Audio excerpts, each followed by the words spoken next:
It is one of the hardest things to do. That is change. Yet still, it is a necessary discomfort. As a believer, if we're still here on earth, that means that God has plans for us. In today's video, we will be doing two things. We will recognize the areas that might need changes in our lives. And secondly, acknowledge that it cannot be done without God's words and promises and the help of the Holy Spirit. As such, let's get our foundation in place and get on this journey to our bold life.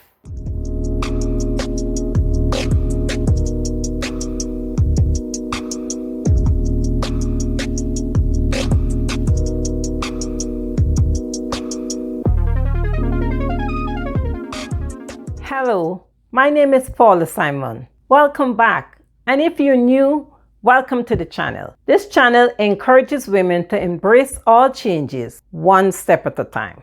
Let's set the groundwork. We'll look at change in three instances. The first one is easily recognized. It could be because of a divorce, a death of a loved one, a loss of job, even kids leaving the home and you becoming an empty nester, or after severe illness. This kind of change is even encouraged by loved one and is one of the changes where you get the most support. Is it easy? No, but it is more simple. The next change is that you're no longer interested in a certain activity or a ritual. It might be changing vacation. You no longer want to be the go-to person for friends or for family. It might involve that I no longer want to be lending money that I'm not receiving. That one is tough. And that change could result in a backlash from friends and family, and even separation in relationships. And if it's a blood family or a blood relative, that one could be serious. And that one could lead to isolation. The third instance we're going to look at, this one is really hard. It's because you're experiencing sadness in a period of your life when you're supposed to be happy. Say, for instance, you just got a promotion. You just got married. You bought a new home. The children is well. Your parents are well. Your health is perfect. Everything external seems to be perfect and everything's supposed to be doing well. But there is a grayness inside of you that you just cannot explain.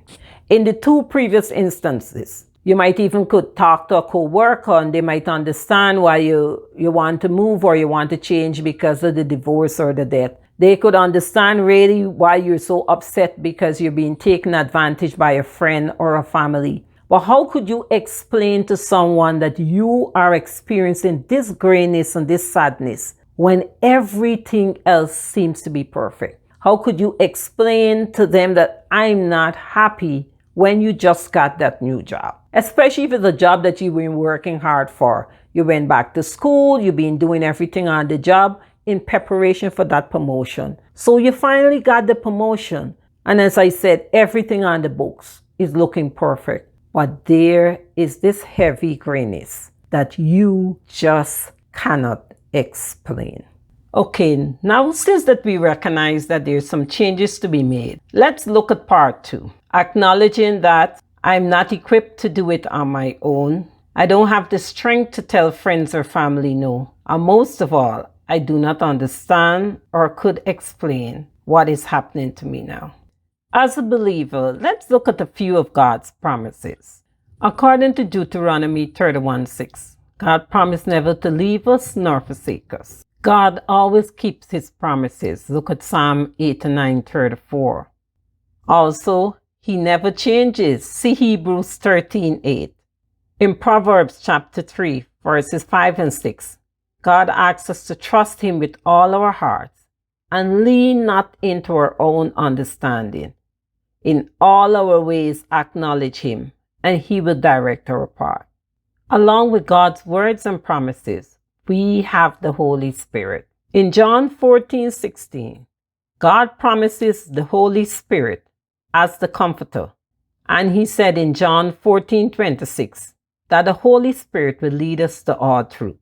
That is a powerful piece of resources available to us as believers. Believing in God's words and promises give us access to the much needed Holy Spirit, which we will need if we're to live a bold life. We recognize that there's a need to change, and most of all, acknowledge that it cannot be done without God's help. So the foundation is in place. So let's start establishing and applying all the steps that is needed for us to live that bold life. Please let me know in the comment section below if any of the areas mentioned affects you. And most of all, if you had a situation and with God's help you were able to overcome it. Looking forward to hearing from you.